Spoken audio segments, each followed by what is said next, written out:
What is up, down, and sideways, all you beautiful individuals? It is another epi of League Unlock. Eric and Mark here with you, beautiful folks, for the banger of a banger tournament. And you don't even, again, it's the safest bet of all time to see T1 GenG matching up in whatever capacity, and you know it's going to be a heated and hype matchup, and time again, it comes true.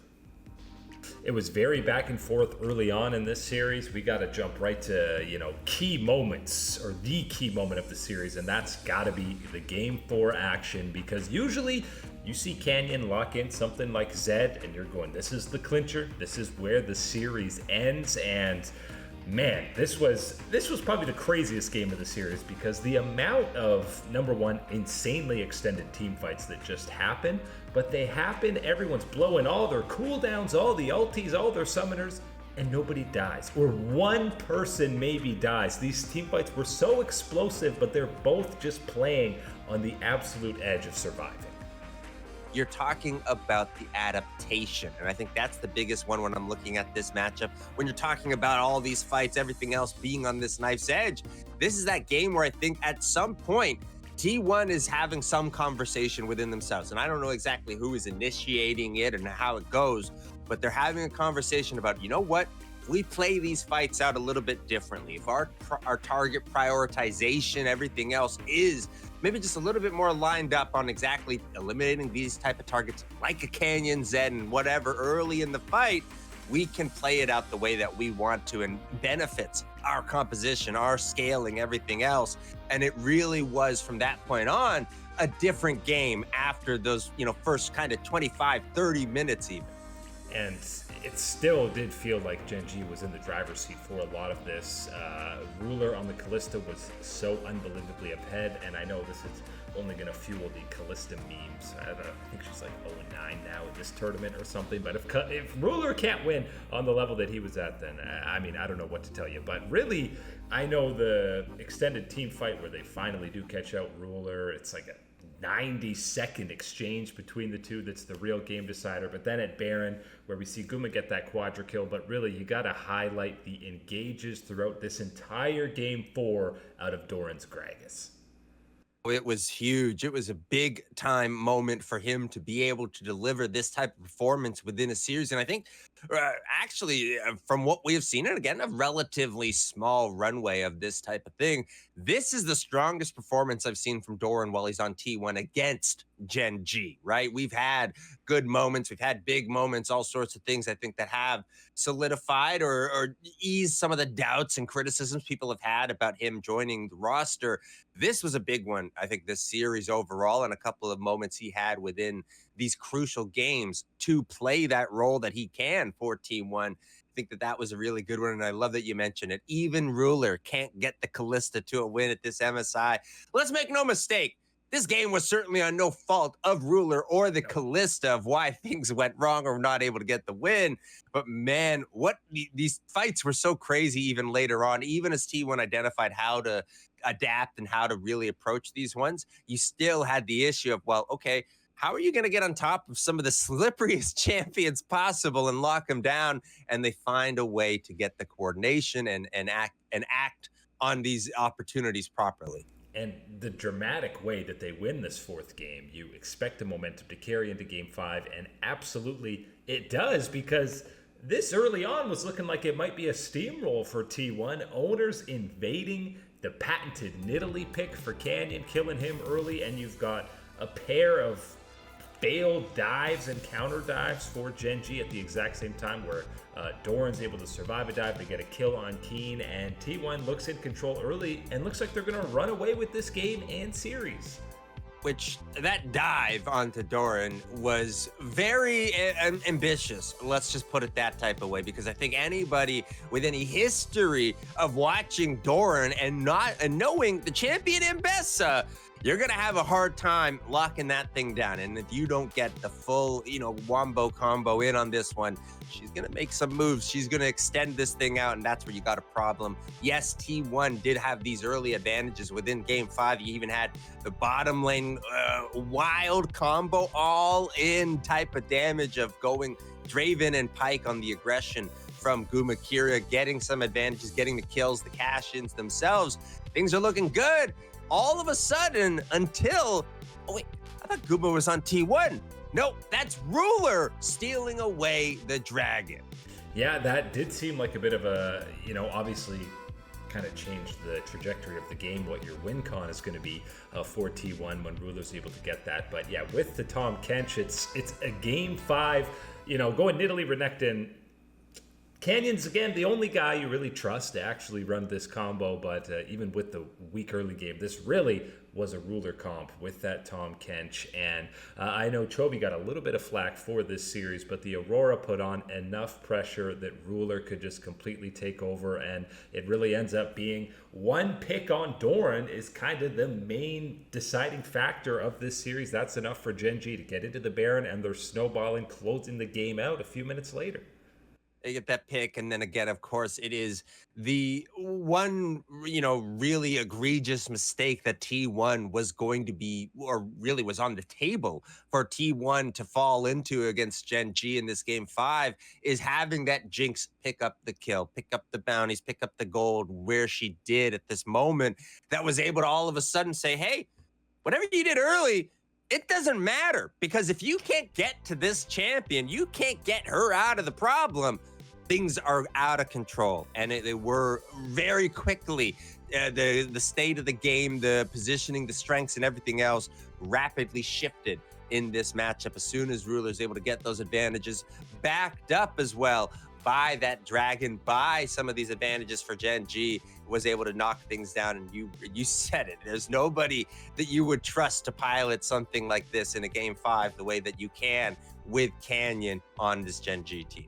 And it felt like the first round Silas pick for T1 was pretty well countered, because you look at the ultis on the other side, and okay, you got a Jinx ulti, you can steal, I guess you can use the Aurora one, but compared to, what we're used to seeing with a Maokai or Sejuani, Leona, some game-breaking ulti, there wasn't much for Faker to pull from in this game. It certainly felt like a pick that was hoping, right? Reaching for that opportunity of that, okay, you are, of course, going to prioritize or go for some of these really, game-breaking ultimate abilities. Of course, understanding that even before, and especially since, there have been a unique handful of champions where you kind of look at them, especially from the perspective of Silas, and you're going, I don't want to touch that. I don't need that. That doesn't really do all that much for me, or doesn't excite me in these type of opportunities. And I think that's where this draft falls into it. Chovy is that interesting player within this game 5 that I don't think is going to get a lot talked about him, and especially has a couple of mistakes or, I think relatively poor performances compared to the ones that he did have when things are going right and are winning for GenG. But this game 5 really was all about some of the skill as well from him, the mental fortitude that I think he has developed over his time and years with GenG, and some of the trials and tribulations, even with all the success that they've been able to have. Doesn't matter when that success isn't happening on the international stage, and it's not happening against T1, who has had the international success. So this is a big one, and I want to give him a little bit of that credit, because yes, it is all the story about the Jinx. Yes, Duro does a fantastic, which, I mean, how are we not talking enough about Duro throughout this series? That, again, you're talking about some of the most stacked rosters that you can look at, and these guys are performing to the eye-popping level, and Duro is making some of these star plays as well. Got to give him a shout out, but I think that Chovy is going to get a little bit forgotten, but you can't forget about that Aurora damage in this game 5. Now, you mentioned the international record. This is the first time, at least this kind of iteration or era of GenG has actually beaten T1 on that international stage. Where, I mean, there's really only 2 matchups, 2023 MSI and then last year's World Championship. But, I mean, the head-to-head record, it's like 13-2 in favor of GenG in matchups going back to that MSI loss a couple of years ago. So they have dominated this rivalry despite losing on that biggest stage at the semifinals of Worlds last year. But no question, listen, we had Fnatic G2 2019 to 2020 felt like the best rivalry that we have, but the last 5 years, basically, since kind of the CLID era of SKT ended, T1 GenG has far and away been the marquee rivalry that we've had in any region. And I think a large part of that is due to that dominance that Gen G has been able to have within the domestic region. And then the surprise power of T1 within international events on top of it, and getting all these type of attention and love and everything else that goes alongside it. Chovy's talked about this. I think they were showing it on the broadcast back in 2023, talking about being so familiar, so much experience against T1, against Faker, that he knows what to do. And you look at the record from that point, and it's like an 80 or 90% plus win rate against T1. So yeah, the stats have backed it up, except for on the international stage where there were gaps, where there were these losses to T1. So I think, again, giving the roses, giving that acknowledge over to Gen G at this point, and again, rightfully so, giving them that crown to send them right away to that grand final of this MSI is I think something that is very deserved. And it's obviously fitting storyline wise. Now you're looking at a 22 series win streak as the final boss. There's no more terrifying final boss. And by the way, I was looking this up. I had to double, triple check. 22 series in a row isn't even close to the record that Gen G set in 2024 from spring into summer. I'm pretty sure it was 33 series in a row that they won at one point, which is just, because you include they went through MSI and won that, it's absolutely insane. I remember that faintly, but I do know that that was certainly a time where you get into that, motion, that routine of, well, yeah, just another Gen G win. And you just take everything for granted at that type of point. I don't think, given the way that they have been challenged, have been pushed, and what type of tests they've been seeing at this MSI, that they're going to take anything for granted in this way. But I think that they will feel a little bit of power and protection in knowing what they will see from that throne that is awaiting at the grand final, knowing that, okay, we got really tested, we got really pushed. We get to see now the BLG, anyone's legend matchup, who's the best one out of there.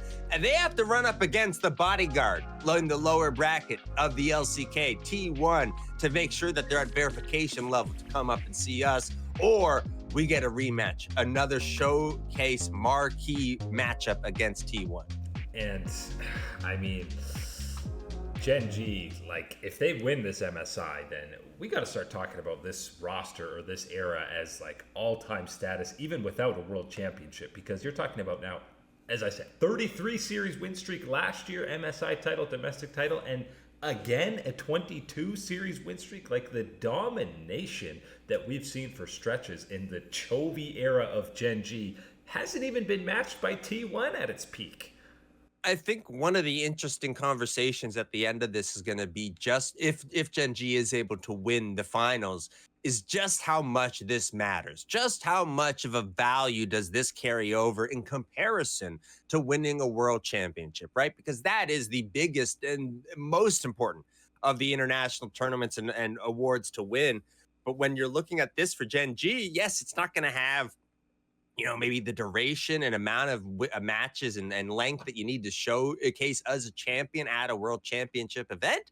But this certainly has the scale of difficulty, the big time matches, the fearless draft, best of fives. You've got the mojo within this MSI to be considered up into that category, I think, when you're talking about accomplishments and the significance of where you were able to perform. Yeah, I mean, competition level, no question. They've already, played the top LPL seed, now a win against the LCK, and regardless of who they end up playing in that finals, it's going to be another top tier team that has earned their position there as well, and what they did last year at MSI as well. I think the new format of MSI, since there's been, two teams from all these major regions, I think has upped the stakes in terms of how we hold winning MSI versus Worlds. Yes, it's still not at that Worlds level, but compared to like 2021 MSI, I think the last couple of years, I hold a lot higher if you take that trophy.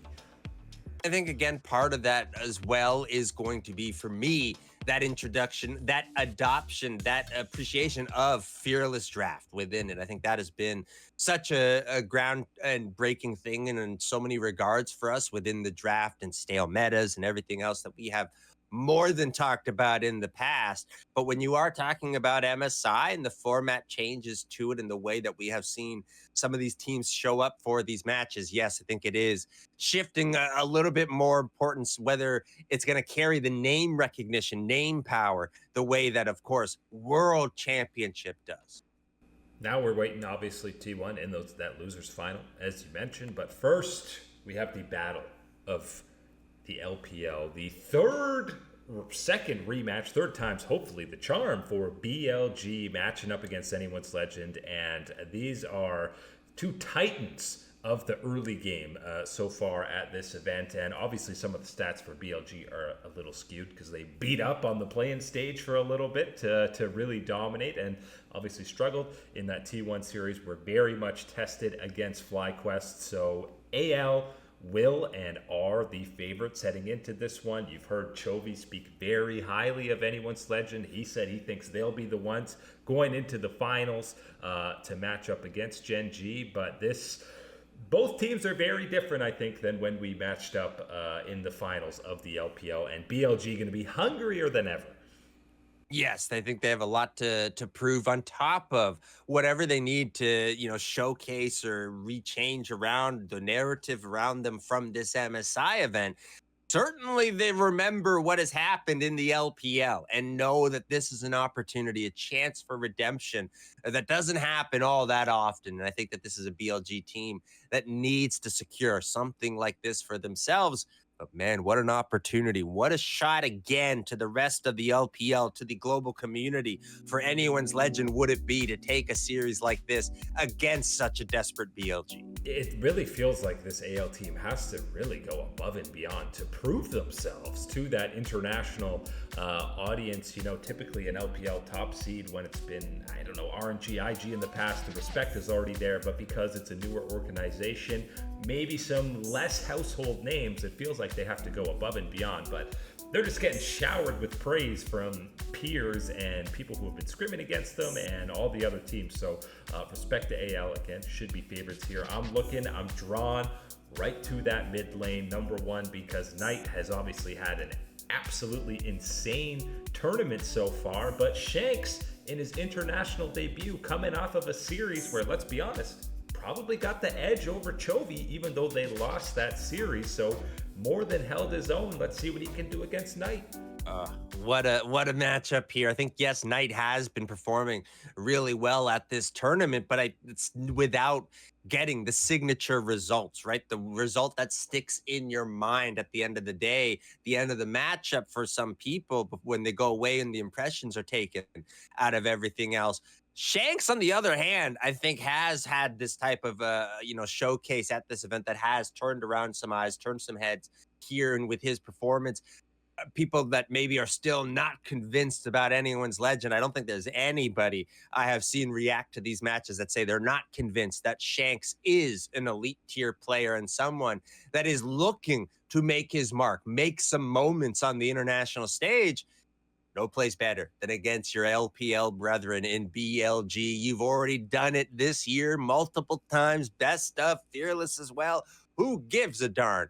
Let's see these two throw it down. I can't wait. This is going to be, again, such a great matchup between these two, pushing each other to the limit and knowing that, yes, you are awaiting that LCK bodyguard T1 before an eventual chance at GenG. Yeah, and the question is, are either of these teams a better or worse matchup for T1? I think the obvious answer is BLG. Feels like T1 has figured them out and are living in their heads rent-free. But the AL side of things, I think they're coming away with the series win 3 in a row against BLG. I think it's not as close as people might think. And Anyone's Legend, it feels like a poetic journey for Tarzan. He's got that first title under his belt. Doesn't it feel right to now go up against Faker, a guy who he started his career getting smashed by in finals, to kind of get that redemption tour?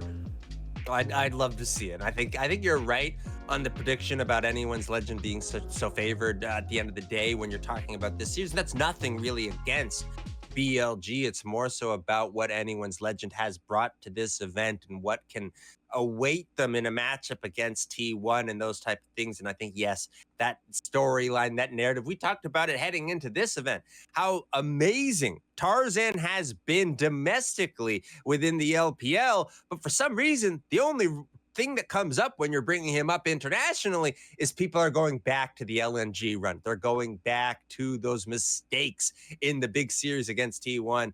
This is really, I think, an opportunity to change that narrative, to change those opinions. And I would love to see that intense matchup between these two. It's really, you can't lose either matchup against T1. It's going to be an absolute treat to see. But then the real question is it a finals rematch? Is it GenG T1? Can either of these LPL squads take down T1? I think that it's a possibility, right? Again, it's hard to go against what has been the proven perfect record so far of this Gen G team and how they've been able to play. I think one of the biggest things that is going to be one of those factors of whether you can push it and make it a real series. It's one of those ones that we saw from T1 very clearly is that adaptation. Can you change? Can you, rework certain things in that moment in the day? On stage is going to be one of the bigger things. You've seen a lot of the Western teams be able to get maybe a win in the first game, or maybe we get it in the second game. But as you get deeper into that series, being able to make those adaptations, being able to go, okay, you know what? That was really strong. That was a good punch from the other squad. We got to punch ourselves. We got something cooked up and be able to execute on stuff like that. I think that's where you can look at some of the Western teams and how they weren't able to stack up compared to the top level that we have within the LPL and the LCK. Yeah, and I think pick ban has been the biggest critique from a lot of these Asian teams in terms of the West, is especially in the later stages of a best of five in the new Fearless Draft format. There's lots to be able to come up with. Just look at the Game 5 between Gen G and T1. Either way, you're guaranteed good matchups throughout with the final four squads in MSI. But that is it today for Liga Unlock. Eric and Mark here with you. Absolute beauties. Thank you so much for hanging out. As always, we'll catch you on that flippity flip.